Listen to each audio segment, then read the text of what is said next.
If every day of one's life, if every hour and moment of our life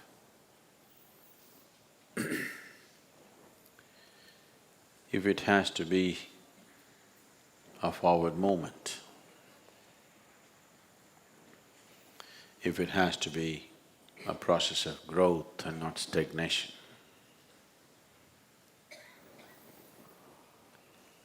it is important that we are in constant communion with that which is the ultimate truth. In identifying ourselves with limited aspects of who we are, we are identified with many things. If you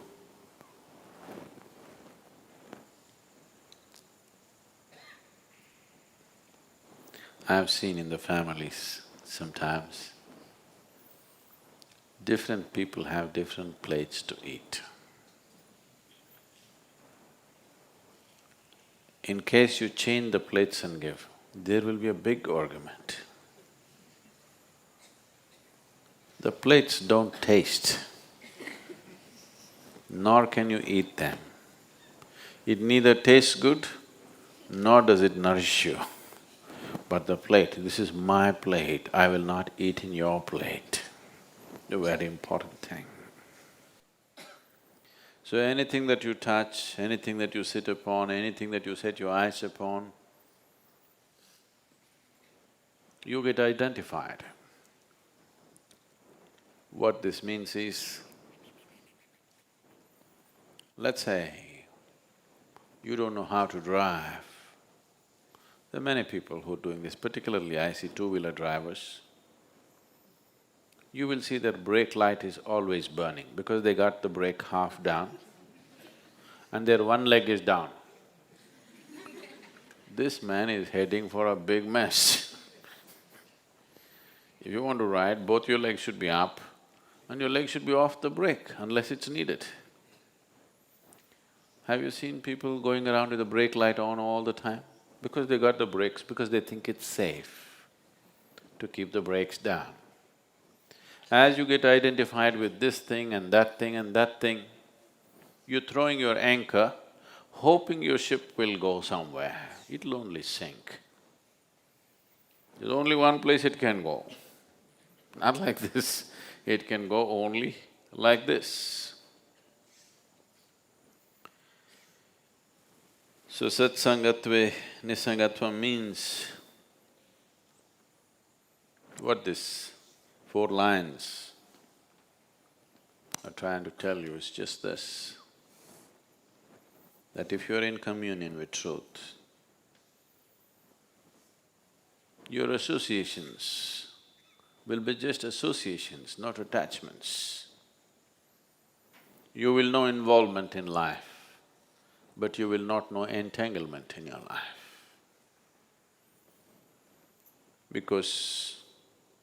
Not because it's right or wrong, with brakes on, if you try to go somewhere, you'll burn yourself up. And then you think life is a miserable thing.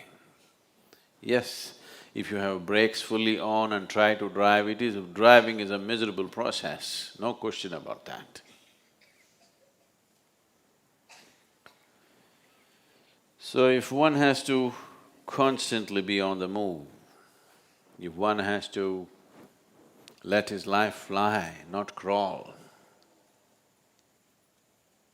if one has to evolve, if evolution is an ongoing process for you, if your idea of evolution is only to the extent that Charles Darwin endorsed it, that is, your spine got little shorter. You know, it used to be long and hanging out. Now it got little shorter, you can sit little more comfortably. You don't have to roll it up. If that is all, is the idea of evolution, that's one way to live. Little better than a monkey, but much more troublesome than a monkey, much more destructive than a monkey. If that is the idea of evolution, it's fine. But if your intention is to evolve as an ongoing process, every day, every hour, every moment, if you want to evolve, the brakes should go off. Only then it'll roll. If you're driving a car or whatever, you don't have to keep the throttle on all the time. If you have it on for some time and then leave it, depending upon the kind of terrain you're doing, it'll keep rolling. As long as you don't touch the brakes, it keeps rolling. Life is like that too. Spiritual process is like that too. Sadhana is like that too. You just press it and leave it, it keeps running, unless you're braking all the time. Whatever you see, you're getting attached to it. Whatever you see, you're getting identified with it. If you identify yourself with anything, that is not you. Obviously, you're not moving from untruth to truth, you're moving from truth to untruth, from reality to hallucinatory process. In this, one will not evolve, one will just entangle, because in this, you will not know the nature of your existence. In this, you will not touch anything that is real. The psychological drama will rise in such a big way, it will raise so much dust in your head that you can't see what is in front of you. If a dust storm comes up here, if… now they've grown grass and this is not possible. Suppose a dust storm came, you're sitting here, the Analinga is here, but you cannot see because there is a screen. This is what is happening because you're constantly raising the muck, because you're identifying yourself with things that you're not. The moment you're identified with something that you're not, you're moving not from untruth to truth, but from truth to untruth. So what is the nature of my relationship is not the problem. The problem is that you're identifying yourself with that. You're using substances other than yourself to create a sense of self. There is nothing in the existence which will substitute the self. Because the only way, the only and only way you can experience anything for that matter is through the self. There is no other way. Your very existence is self-ish. You must separate the word. Your very existence is selfish because everything that happens only through the self. There is no other way. So if you keep this just as it is capable of reflecting the whole cosmos for you. If you muck it up, it doesn't even show you what's right in front of you.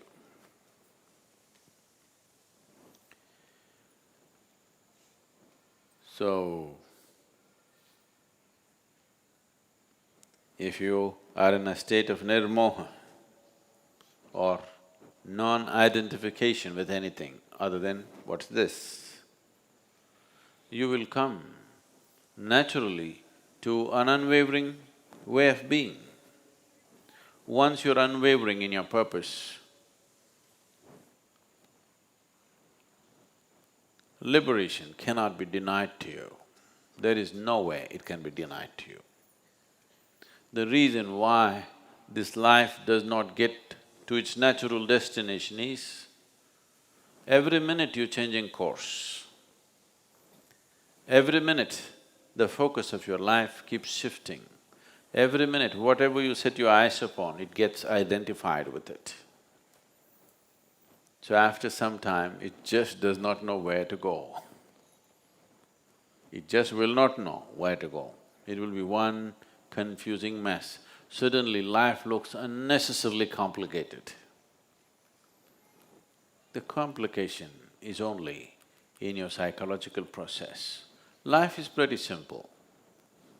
Birth is not in your hands. You're just born and you have to just die one day. Really. Is anybody else making anything else compulsory for you? Is anything else compulsory? Birth is compulsory, death is compulsory. In between, whatever the hell you want. Simple, isn't it?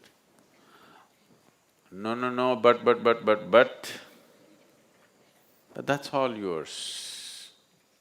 Only two things nature has set for you. You're born, you have to die.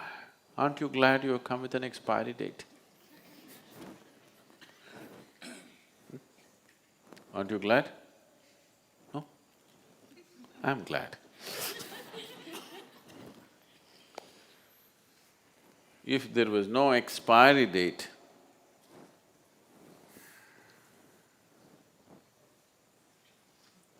could we make you meditate for a moment? Suppose you were immortal oh my God, could I tell you anything? Only because there's an expiry date and the time ticking, whether you live or you don't live, whether you do something or you don't do something, it just keeps going. Because it doesn't wait for you. If you could halt it, you wouldn't meditate, please say this. You wouldn't do anything.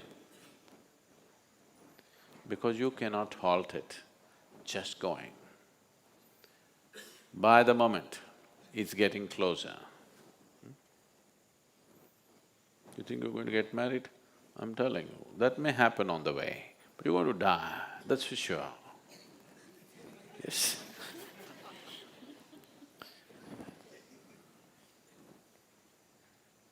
So there's only one compulsion, that you have to die.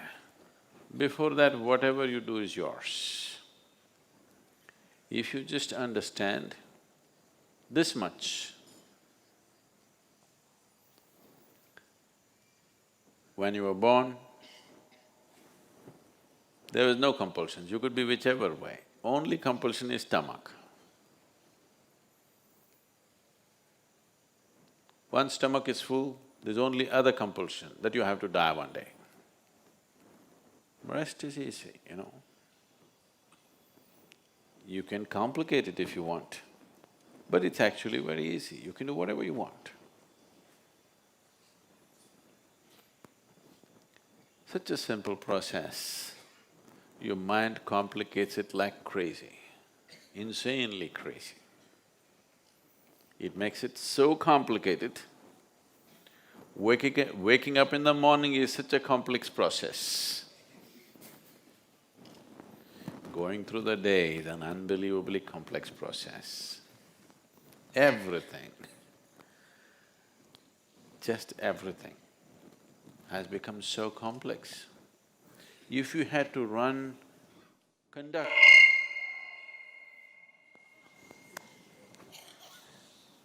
See, if you have to conduct the audio system, I'm sorry. If you had to conduct your breath, if you had to conduct the rhythm of your heart, if you had to conduct the circulation of blood, if you had to conduct the cellular process, if you had to conduct the chemistry of your system, oh… Can you imagine, just conduct your breath for 10 minutes, let me see. Goes all over the place. If only if you had to conduct the life process, I don't know what would have happened to you. You don't have to conduct it, it's all free. Breath is happening, everything is happening. Yes? Whether you're aware or unaware, it's happening. Whether you care about it or you don't care about it, it's happening. So this is all. Life just happens. You just have to die. And that also happens, you don't have to do it. Just allowing everything to happen to you gracefully, that is all. Allowing life to happen gracefully, and when death comes, allowing death to happen gracefully, that's all.